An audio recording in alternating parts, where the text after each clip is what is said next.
po sa magnanakaw na tao. All rise. The President of the Philippines, President Rodrigo Roa Duterte. Mag-aahon. Sit down kindly. Salamat. Itong hindi tayo nasanay sa... Alam ko lang kasi nung bata pa ako nung pagmisa. Mas...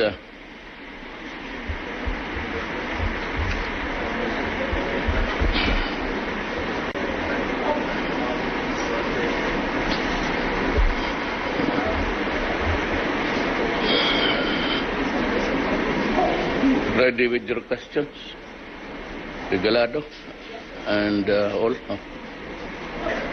Colleagues in government, ladies and gentlemen, I am glad to be back from my first APEC Economic Leaders Meeting in Lima, Peru.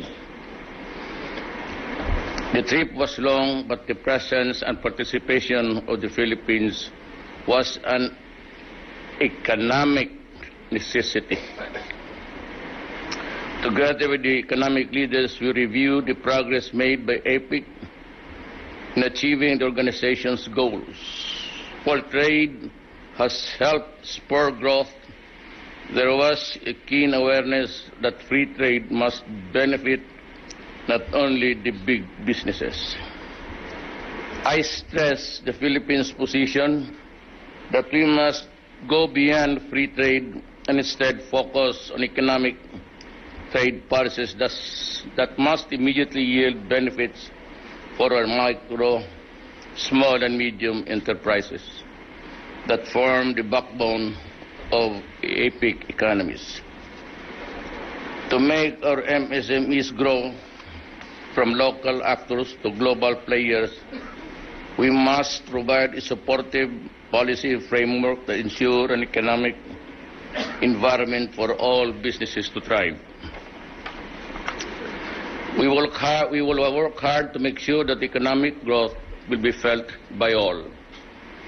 In various meetings during the entire Economic Leaders Week, the Philippine delegation presented and spelled out in detail our priority areas for economic cooperation and investments.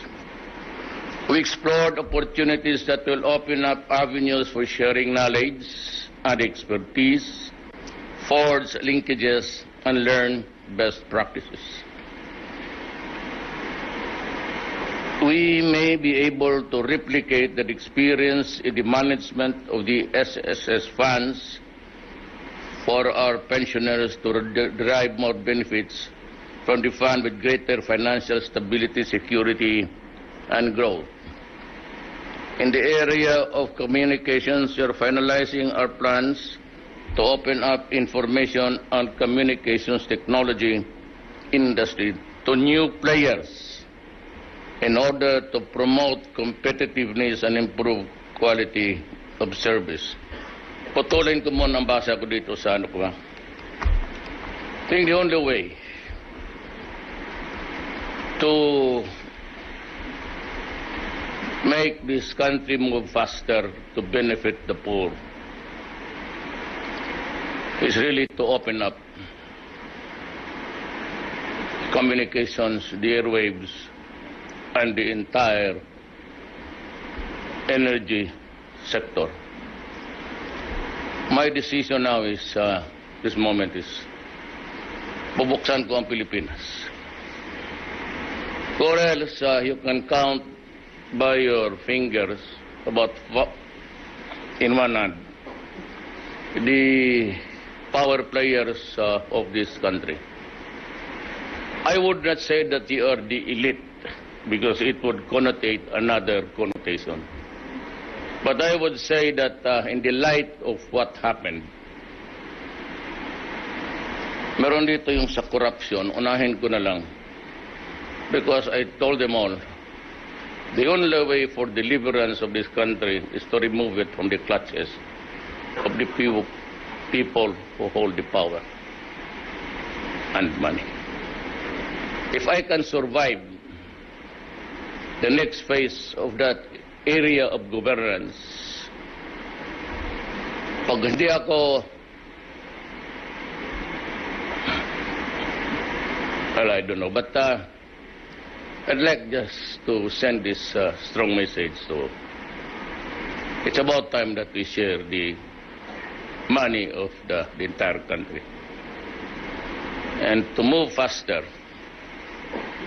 make competition open to all. Kasi pagka ganito, with the corrupt government and with the limited area to move, you will stymie competition and we will always be at the mercy of the corrupt people in this planet. We do not monopolize government corruption.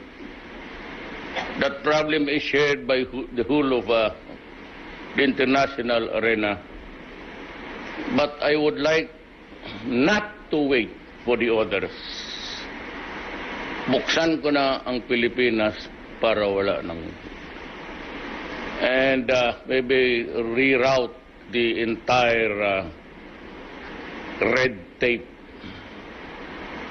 Kung gusto ko na lang siguro sa opisina na lang kayo magbigay ng application, ako na magdala doon sa respective departments at ako na ang kukuha doon mismo sa resulta. Otherwise, wala tayong pahinga nito. And I would say, kung ganun lang naman, hindi meron ako ditong kunti I'd rather resign and give it to the others. We are now also looking into regulatory requirements and institutional arrangements to hasten the entry of new players in the power industry and energy sector. The Philippines acknowledges the significant role of more vibrant telecommunication and power industries to be able to participate in the global market with a competitive edge. Recognizing the importance of law enforcement, creating and enabling a safe and secure business environment, we are also committed to enhance the capability of our police force.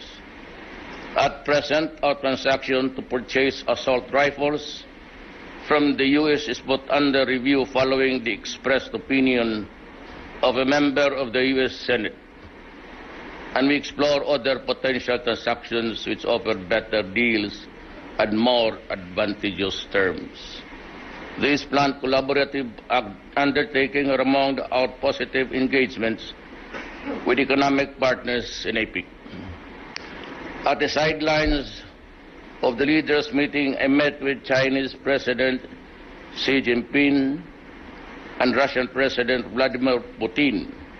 We discussed ways to broadening and intensifying economic aid. We didn't talk about military, and I welcome the invitation of President Putin to visit Russia and have directed the Secretary of Foreign Affairs and of the Defense to undertake an advance visit soonest to firm up a substantive agenda with Moscow. Ang totoo talaga niyan, hindi mo kapunta nga because I cannot stand cold. China in turn has agreed to ramp the implementation of economic agreements made during my visit to Beijing. President Xi Jinping and I directed officials of both of our governments to use coordinating mechanisms established to ensure the timely follow-up and implementation of the agreements. In my engagement with foreign and business leaders, I also made it clear that the Philippines is now introducing economic and fiscal reforms as part of our needed approach to make it the world's top investment destination of choice. The Philippines is on track with unparalleled trajectory of growth. Let's work hard together to sustain, if not surpass, what the Philippines so far has achieved to improve the ease of doing business, suppress criminality, and eliminate corruption. I have previously enjoined all government agencies to be above board in their transaction. I am now reiterating my position that all allegations of corruption shall be dealt with seriously here, but severely. In the light of the recent developments in the Energy Regulatory Commission, I have directed a comprehensive review of all legal remedies to overhaul and effect fundamental changes in the agency, including the officials. Alam mo, sa totoo lang, I have received word that the members of that body have refused to step down. I demanded that they all resign. Ayaw ninyo, dali lang yan. We will abolish the office. I will not grant any single centavo. You can stay there forever. I'll set up another. Kayo you hear the petitions for increases sa itong electric. Paano ko how can I serve the people with the corrupt government and kagaya yung nangyari sa opisina ninyo? I'm not attributing it to anybody. But the problem is, we've been dealing. Akala ninyo kasi nagbibiro tayo dito. Mas ano pa ako dyan sa mga rebellion. Kasi talaga, my desire is to just be at peace with my countrymen. Pati sa mga Moro. Yung corruption ang hindi ko matanggap. Kasi matagal na talaga to. I am not trying to point out an era here, but all along, noon pa yan. Estudyante pa ako, sa totoo lang. Kasasawa ko na sa inyo, be content with your allowances and sweldo ninyo. And do not make government as a milking cow. Kaya dyan, ilang consultants just to accommodate. Huwag na muna kami mga elected. Kakayong mga appointed sa posisyon. Judges and all. Prosecutors and all.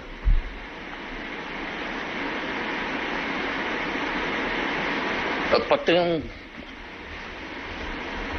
hindi na nagsawa.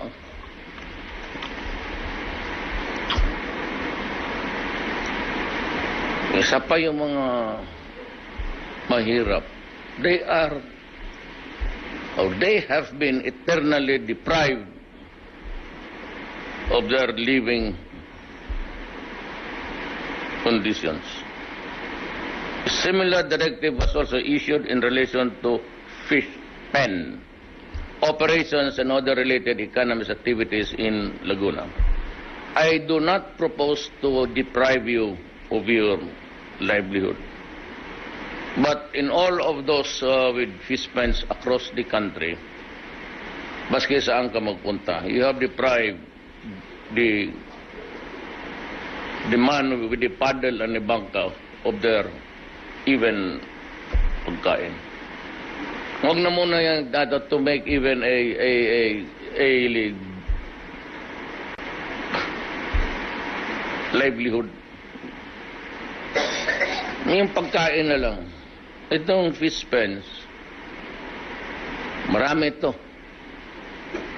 Mga gobernador, mga mayor, mga barangay captains, military, police, retired or on active duty, lahat. Pati mga presidente noon. Taglang pinipiga ang Pilipino. You make arrangements with the DNR. Limit your area. You can fence it. But you have to give the bigger share to the so many fishes folk. I'm directing kasi itong under ito ng authority, if you cannot do the job by this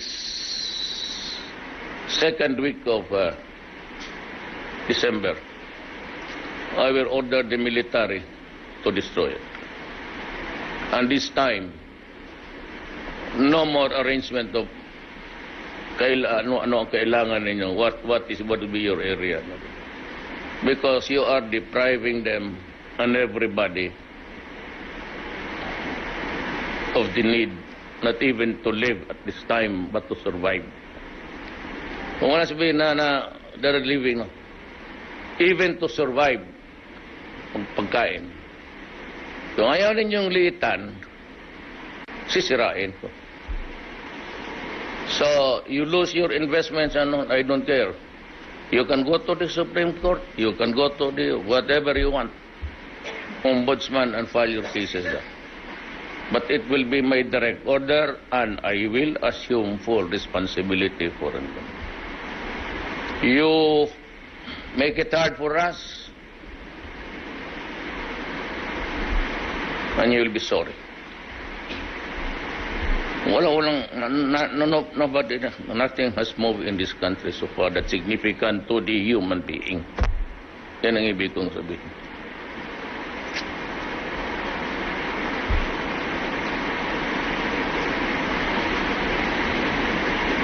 While I was in Lima, I also understand that there were plans to greet my return with protest over the burial of President Ferdinand Marcos at the libingan ng mga bayani. To all the protest organizations, let me throw this simple proposition to you. I will gladly and happy even to step down and relinquish my post if you can answer in the negative these two key questions. Was the late Ferdinand Marcos a president? And was he a soldier? Never mind about a hero. It's hard to document something like that. To document heroism requires history. Hindi madali yan. Pwede, yan lang.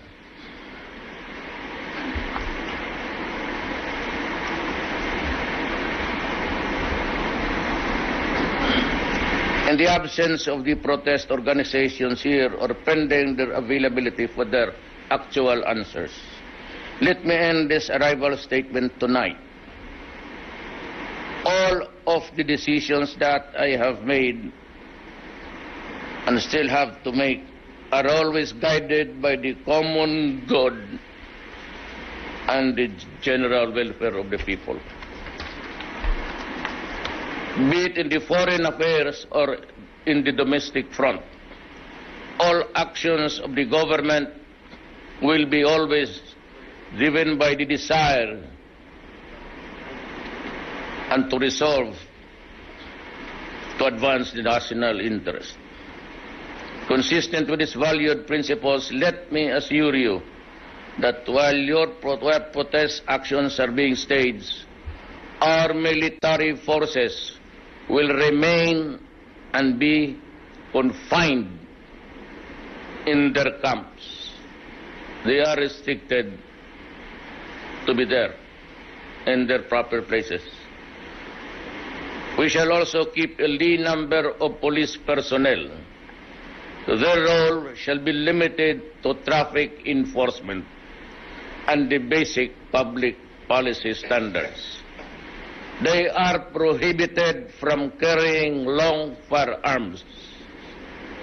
Protest action shall be allowed in all open public places for as long as they want with no time limit. The protesters will neither need, hindi na kailangan to secure rally permits or in fear of being evicted. You know, the rationale of this, a permit is always required. That's illegal. But dito kasi, in this planned protest now, they are mobile, ambulant, and traveling from one jurisdiction to the other. Now, sa ng Manila, pag-cross mo ng Paranaque to Pasay to Manila with different mayors, with different entities that would issue the permit to hold the rally, there might be some local governments that might deny a permit to be issued, and then if there is the marching now of people, they will confront it with the police. Kung ganong maggulo, ako na mismo ang nagsasabi, as president, I assume that responsibility. Again, I will answer for all legal issues there. The purpose is to assure the public peace. To paraphrase what was said, I may not agree with what you say, but I will protect your right to say it. That is our democracy. As your president, you have my word and you have that commitment. Maraming salamat po.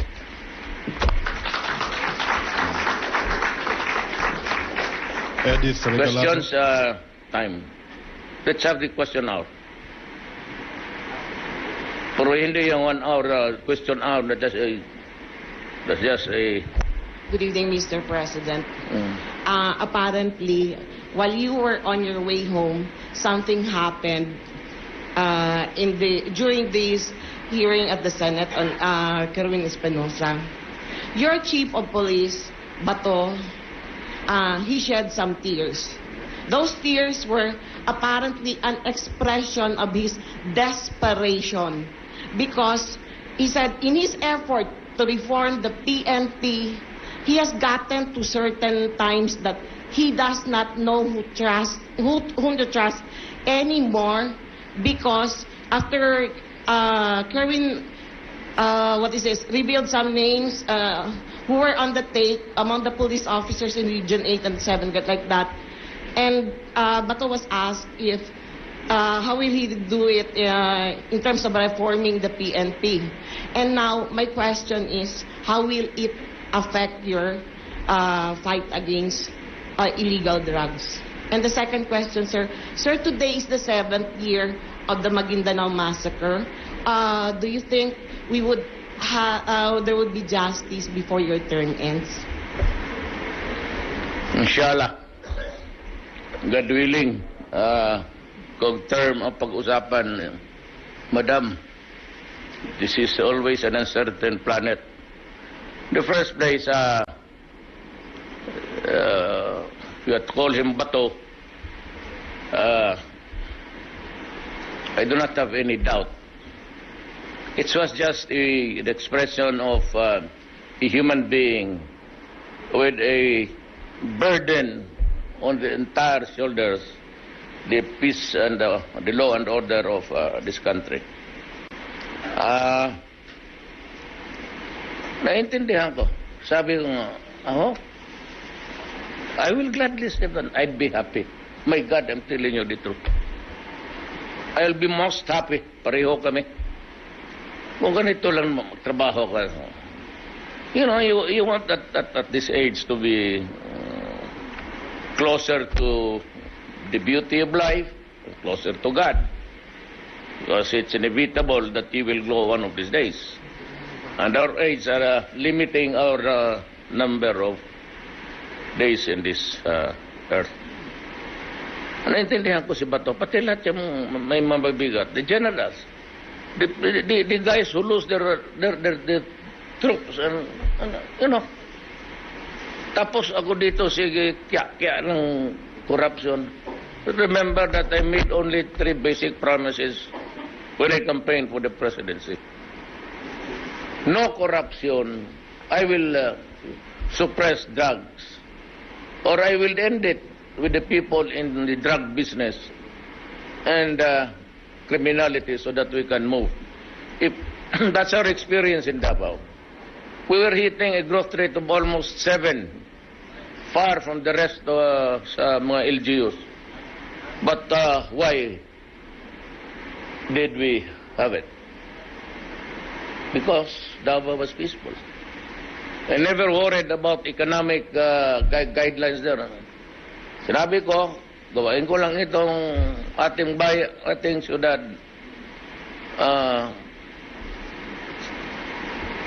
peaceful and the investments will come. And I said, I never pretended to be an economist, but I said I campaigned because I was a lawyer and I understood what it means to be in a peaceful place. Yes, sir. Sir, but Bato was also quick to point out, he said categorically that he will never leave you in your fight against illegal drugs.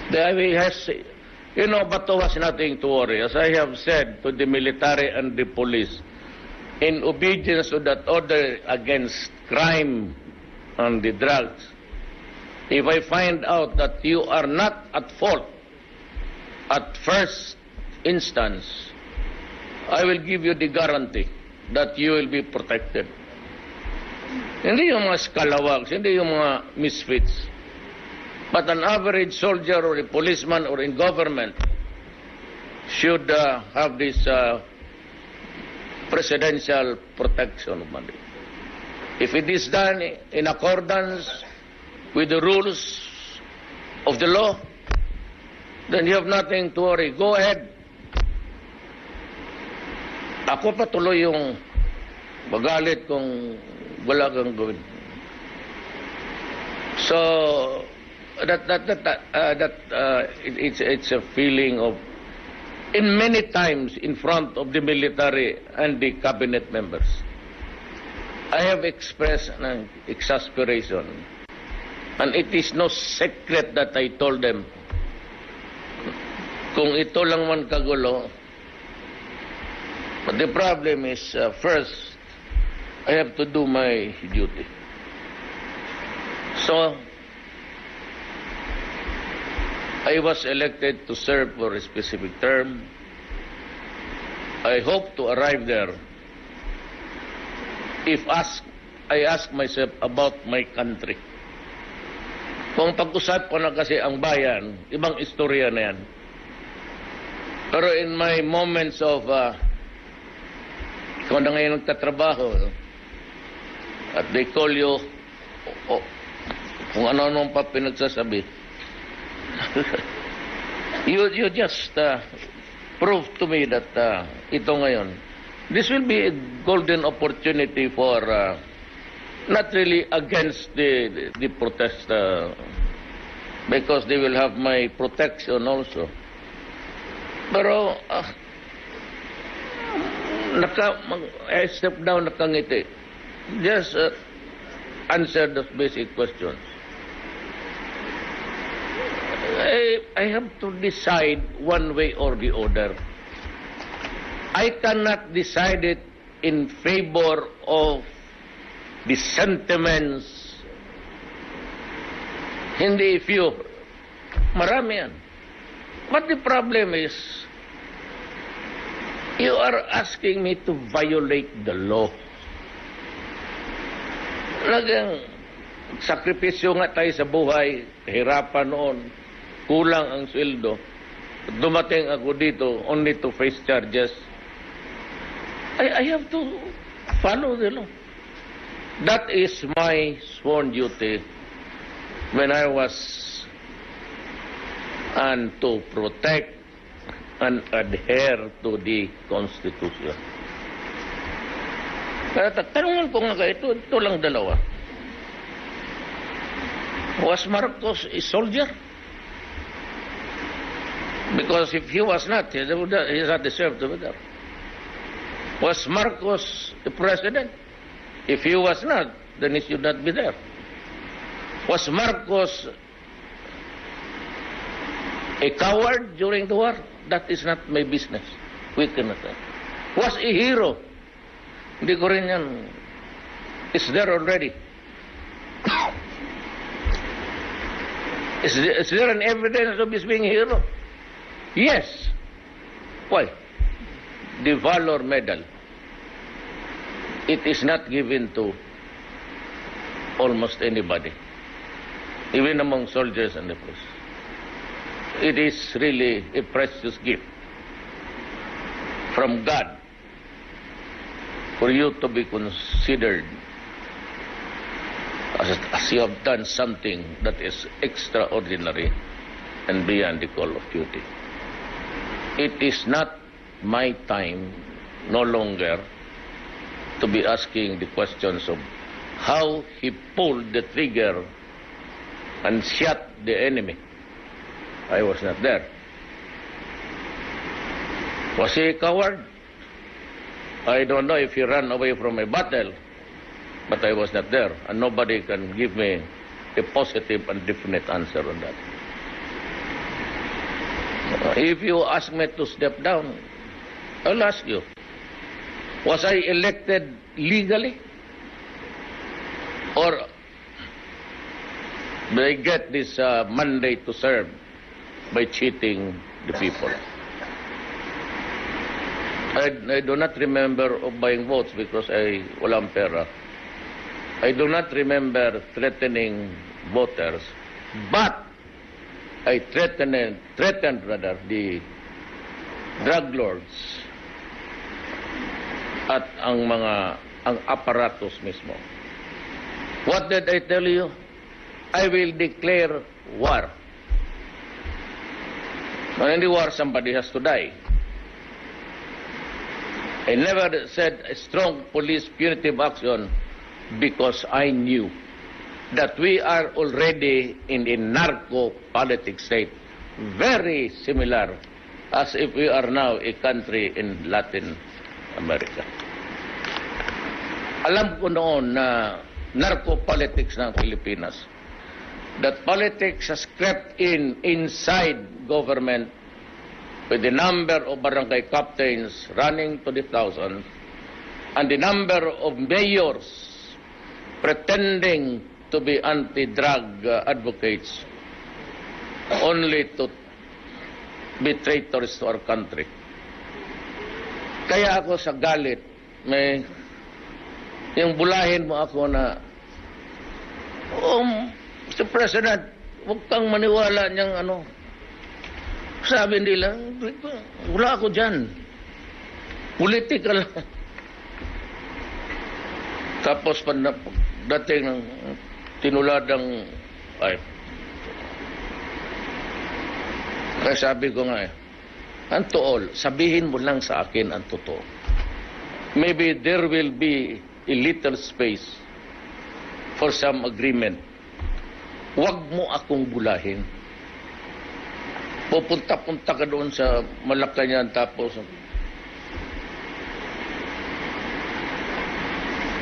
maski sino.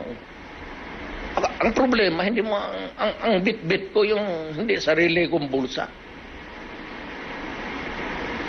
Ang bit-bit ko ang Pilipinas. And it is reeling with the affliction of people who violated their oath of office. Hindi lang yan, bubulayin mo pa ako. Huwag mong gawin. Susunod ka talaga, nagsusunod. Better still, you better surrender and mag-usap na lang. Usap kayo na batuli. I will. Huwag mo akong bulayin kasi pag binula mo ako, may guarantee you. Sinabi ko na noon sa inyo, huwag ninyo akong bulahin. Sabihin mo lang, anong nangyari? We can always talk about the nicer things in life. But do not bullshit me with a lie, lying to the teeth in front of me. Nakakaloko kasi nung magrespeto sa akin kung ganon. Pag nagpabula ako nung magagong yun, respeto ka isang presidente na nabubula? Would you respect a president who is gullible? O kung hindi takot mamatay? Ay, hindi ito para sa iyo. Skill na. When this is not for you. I'm not asking Sven for respect. Ako mismo, wag mo akong bulan. Not because I want to feel important as president. Beside po. Personally, I have this burden of protecting the people and country. And you bullshit me with lies. Na alam ko naman talaga. Papalusin kita. When the time comes, when it comes to E4, do not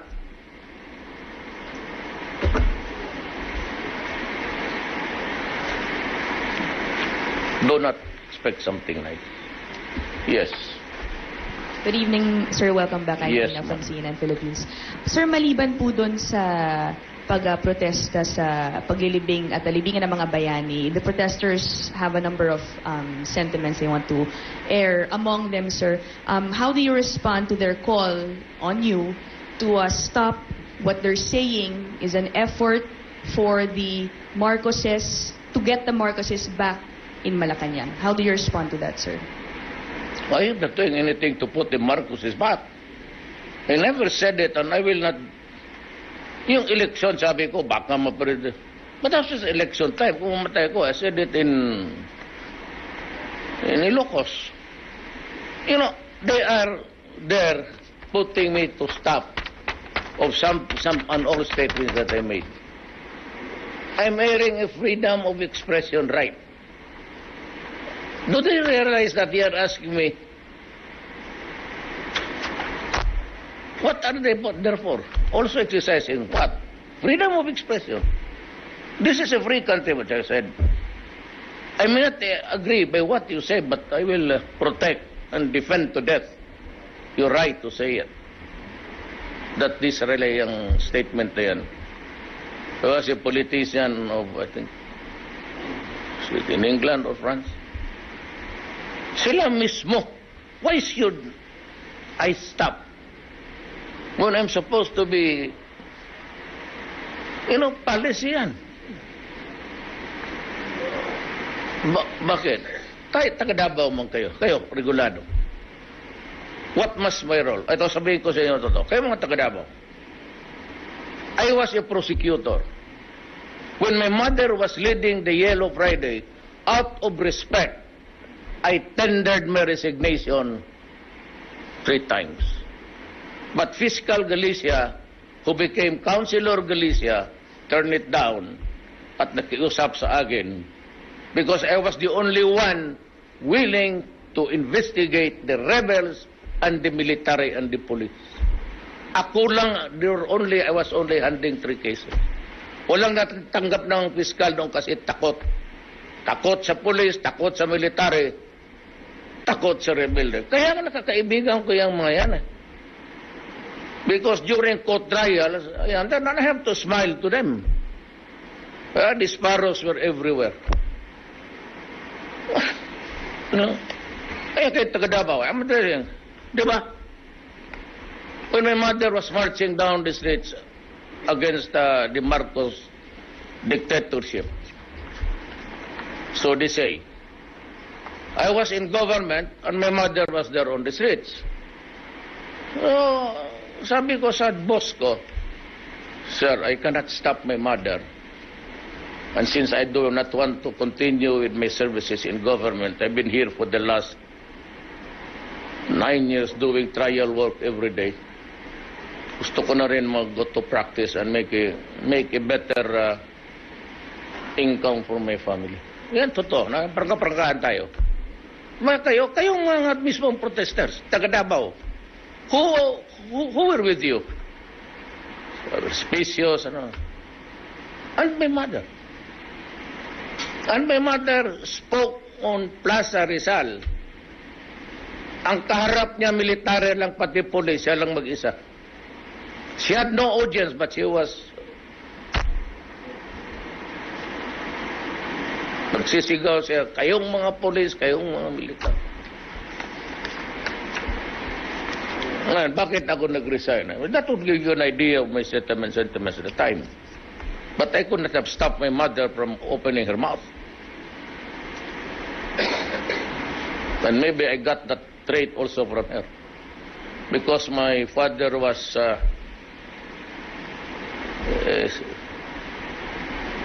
very strange guy, was all quiet.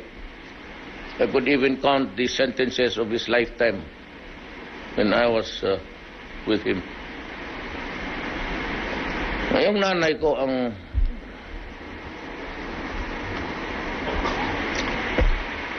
Sir, last from me. This is about your fight against corruption. Do you have any directives to the PCGG about the pursuit of alleged remaining hidden wealth of the Marcos family? No, I will expand it. What I say is that the PCGG is limited to yung Marcos wealth.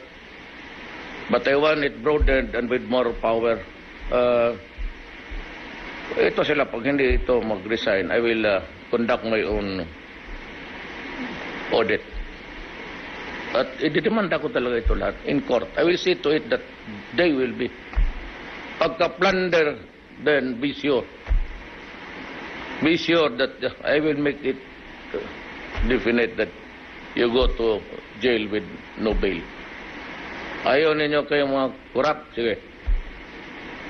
Pag nahawakan ko yung mga dokumento, paano? How can the people be comfortable with you? Yung mga rates ninyo, that's why you are called quasi. That's why you have fixed terms. Because you are to hear cases about the increase of electricity and all.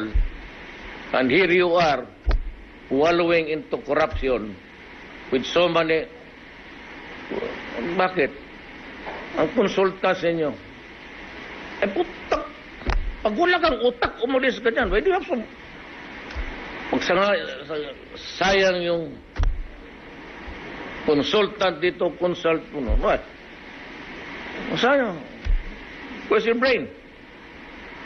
Kaya nilagay ka dyan, kaya marunong ka mag-isip. Ubusin niyo yung pera ng, I will review all government corporations. Mabuton dito siya, no? Boom. I will limit your ability to acquire consultants para just to milk the government. Karami kong kailangan sa mga national defense and all. I have to buy these rifles and everything.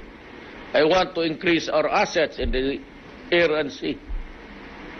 Those are to the interest of the Republic of the Philippines. Tapos magsayang kayo ng I will review how many. Maybe I will prohibit everybody from getting consultants. Gano'n na lang. Ipaputol mo na lang yan. Bungklat. Moro will save millions every month.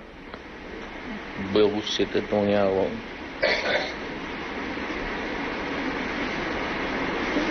Halo na. So what can the people expect from you idiots? How can you protect public interest? I know that you must be neutral, but public interest is paramount. Kaya mahal na nga lahat yung reklamo na hindi na nga makabayad ng pinuputulan na ng electricity, tubig. Tapos nandiyan kayo, sige, parang nagbibigay kayo ng pera ng galing sa bulsa ninyo. Yawa. Good morning, sir. I am Melihor from Philippine News Agency. Sir, you said that you're finalizing plans of opening the ICT sector and energy to new players. Yes. When would this happen? During the APEC, I was trying to listen to them. Of course, we had that in mind already. Mga economists natin, nandyan na yan sa kanila. But, I'd like to tell you the truth. Is that because they have to protect the players there? Who are the players? Multi-billions. Ang pangalan nila. Multi is the first name, billion is the last name. So bakit ako magdadalawang isip? And I do not owe you anything. But precisely, I was avoiding you during the last election. Tabla tayo. Alam ko may iba nagbigay. But, binigay ninyo sa mga campaigners ko. Well and good. But I am not trying to destroy you. You have the advantage. You are here already. Be content with that. Okay na yan para sa inyo. But let us open everything. Para matapos na itong kalbaryo ng Pilipino. Sir, follow up. Have you received, did anyone express interest to invest on this sector during your meetings in APEC? Dito? Yeah, to invest here. Magbaha yan dito. China is just, and everybody. Energy is really big money. Yang cellphone na yan. I do not want to have a quarrel with the Ayalas and Pangilinan. The same protection given to all. But I said, it's the Filipinos. Now, kung i-dive ninyo yung presyo ninyo, walang problema. I will forget my statement. I-dive mo lahat yung charges niya. Then it's, sabi kayo, mahal eh. Kaya, then, papasukin ko yung iba, yung magsabi, okay na kami. Maski mura lang. Yes, sir. May I help you? Mr. President, Jonathan Yes. Miller from Channel 4 News. There's a lot of talk these days about a new world order, and you have chosen to realign the Philippines with China and with Russia. Is there room within this realignment, do you think, for an America led by Donald Trump? And have you forgiven him for what he said about the Philippines being a terrorist nation? No, it's not really a world order of arms. The world order of violence is economic. You know, you have noticed now, Korea was pissed off because during the last rebellion, America did nothing to help in even a word or two. Then the most serious is that they wanted a guy, he's an Islamic preacher, I think, and he's in the States. And they wanted him to be extradited to Turkey. So Turkey got pissed off and said, I will go to Russia and China and would try to join the bloc. And that is only business. I'm sure Turkey is not interested in war. Turkey, I think, is still a member of the NATO. So he cannot be an alliance with another militarily if he has this membership with NATO or NATO. What I'm saying is that's why I said I'm redirecting the policy. Usually, even in the past years, when we talk about purchases of arms, it's always the made in America, period. Ships and be down, those given to us were not really given free.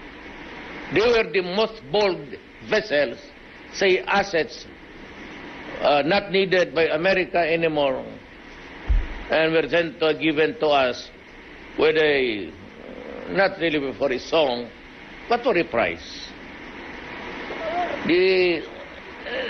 I said, it's about time that we redirect our, if the Senate, I forgot, Cardin, does not want to sell rifles with us.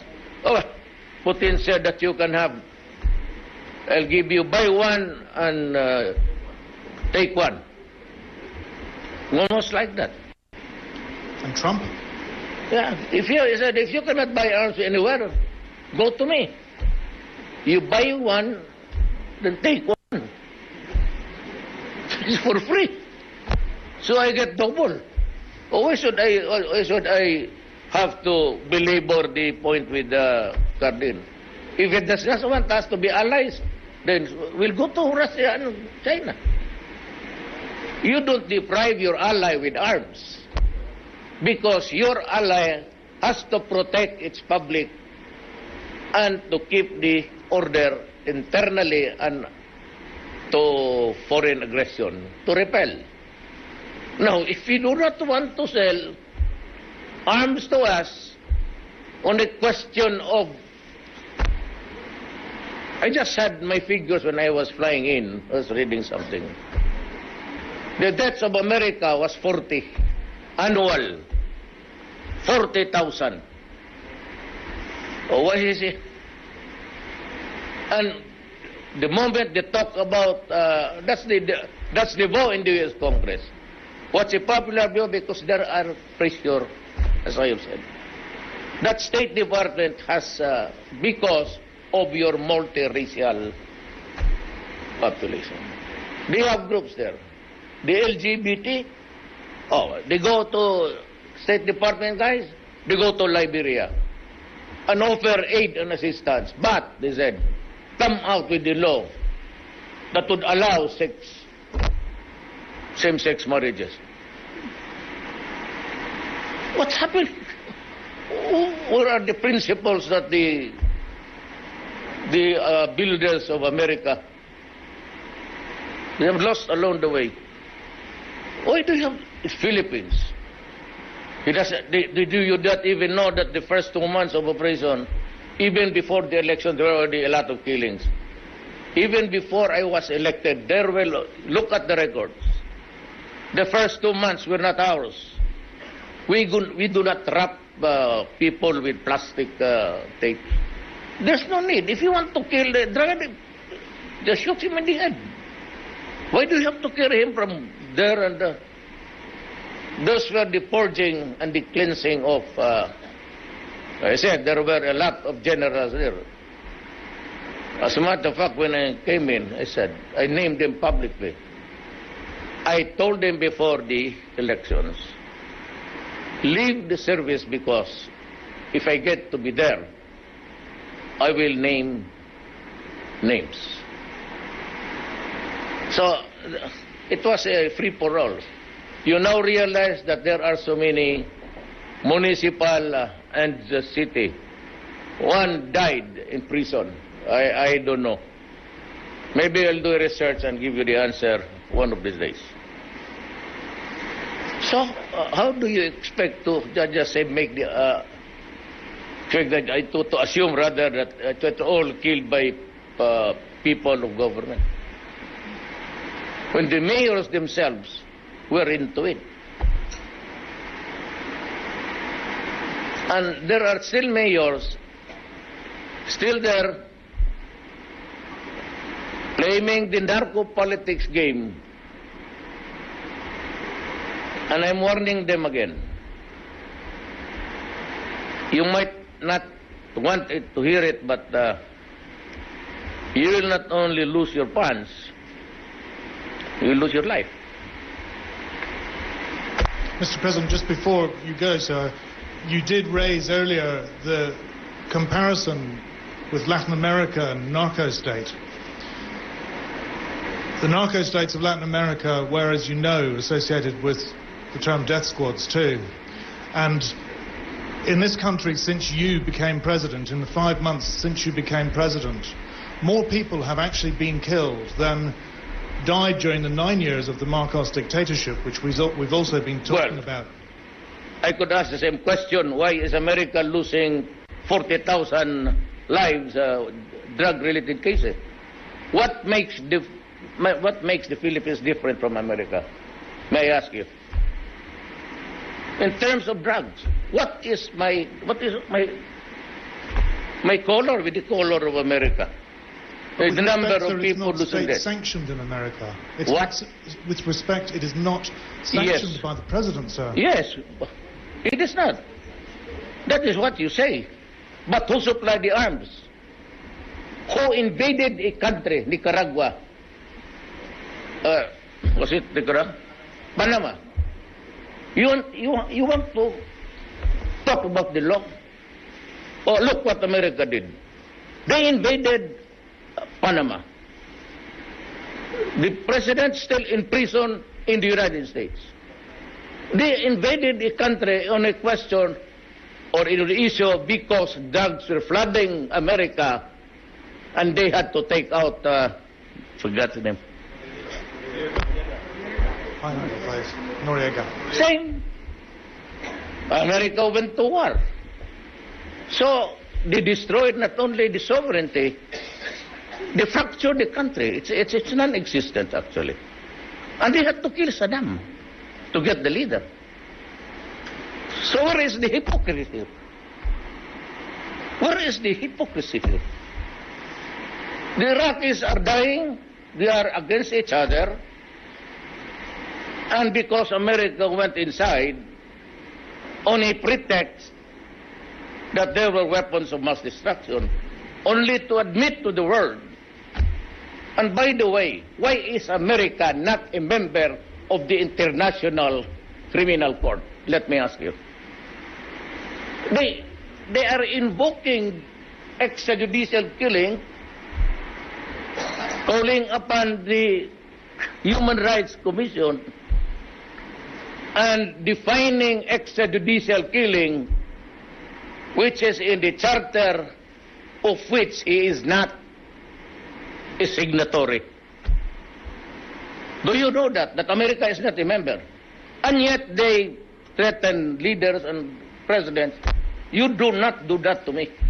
When you are a hypocrite to me, you are a hypocrite. By what standard or language do we use? So, I would say, do not talk about lives, about people, my own citizens. You have destroyed countries and deprived their sovereignty. So, where is the moral basis? Tell me. What is the moral basis of the so many things that America did in the name of human rights?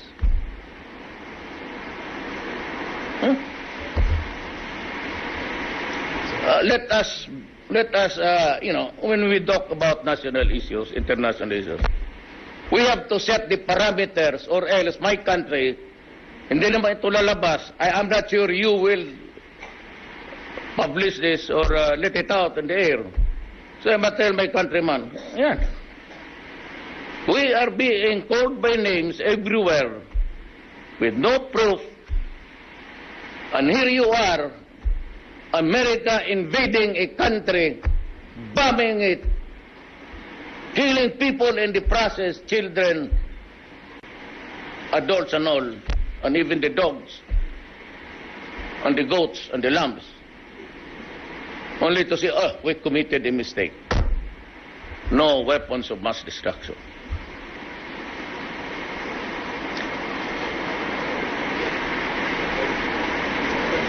So I call upon now the human rights of America to consider this.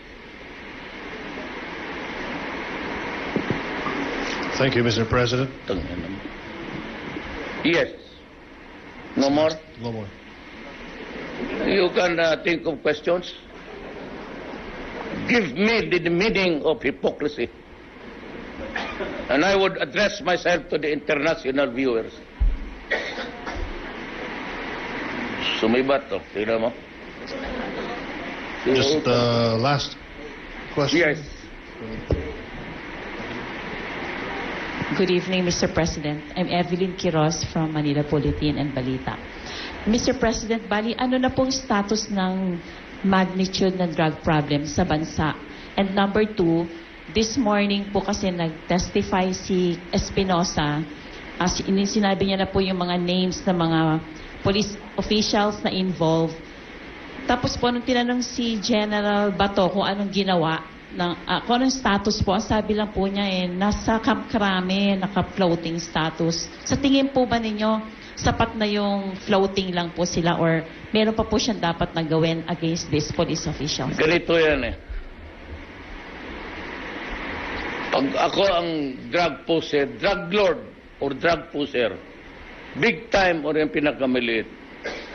Alam mo ma'am, kailangan mo akong hulihin, hawak ko itong. Pag naiwan ko yan,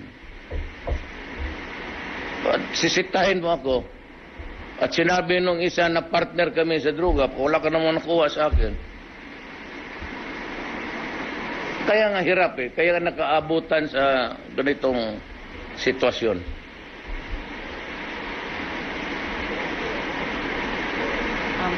Follow-up question lang po. Sir, mention din siya yung mga suppliers. Ano po yung gagawin ninyo dun sa mga minention niyang suppliers ng drugs? Kasi po sabi ni Kerwin Espinosa, maliit na ano lang po siya.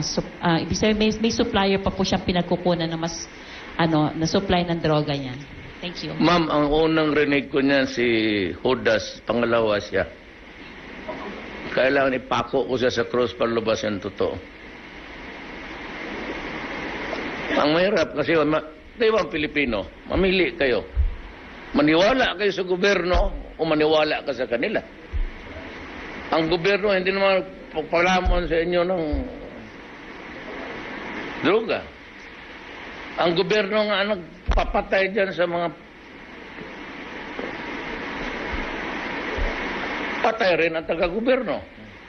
If extrajudicial killing, why am I losing 2-3 policemen every day in this country? Kung extrajudicial killing, diretso yan.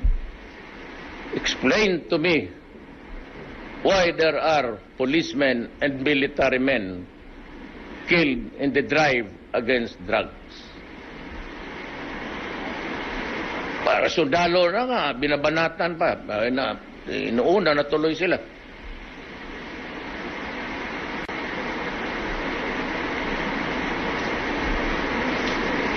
Thank you, Mr. President. Ako sa totoo lang, pag nandiyan kayo sa bukid, alam ko sa bukid meron. Ako hindi ako nagbibiro. Stop it. O hindi, pahulugan ako ng bomba. Well, if America decided to invade Panama and arrested Noriega on drugs, then why can't I bomb you out of this world if you continue doing it? Hindi kayo nakinig because you never listen. I said in this fight against drugs, kaya ko dito buhay ko, pati trabaho ko.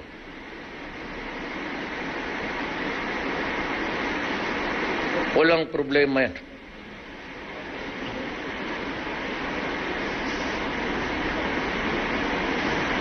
Thank you, Mr. President. That concludes our press conference for today. Good night. Thank you. Nawala na.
RTBM.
Economic trade policies that must immediately yield benefits for our micro, small and medium enterprises that form the backbone of the APEC economies. To make our MSMEs grow from local actors to global players, we must provide a supportive policy framework that ensure an economic environment for all businesses to thrive. We will work hard to make sure that economic growth will be felt by all. In various meetings during the entire Economic Leaders Week, the Philippine delegation presented and spelled out in detail our priority areas for economic cooperation and investments. We explored opportunities that will open up avenues for sharing knowledge and expertise, forge linkages, and learn best practices. We may be able to replicate that experience in the management of the SSS funds for our pensioners to derive more benefits from the fund with greater financial stability, security, and growth. In the area of communications, we are finalizing our plans to open up information and communications technology industry to new players in order to promote competitiveness and improve. Of the Philippines, President Rodrigo Roa Duterte. Sit down kindly. Salamat. Itong hindi tayo nasanay sa Alam ko lang kasi nung bata pa ako, nung pagmisa, mas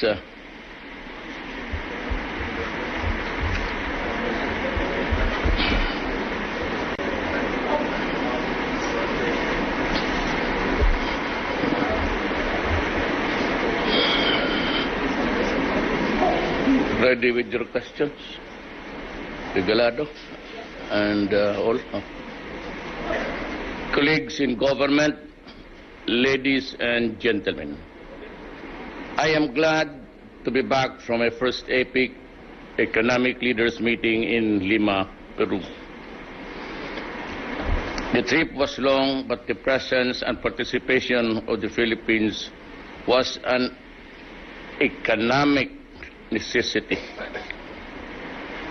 Together with the economic leaders, we reviewed the progress made by APEC in achieving the organization's goals. While trade has helped spur growth, there was a keen awareness that free trade must benefit not only the big businesses. I stress the Philippines' position that we must go beyond free trade and instead focus on Ikaw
ang Pangulo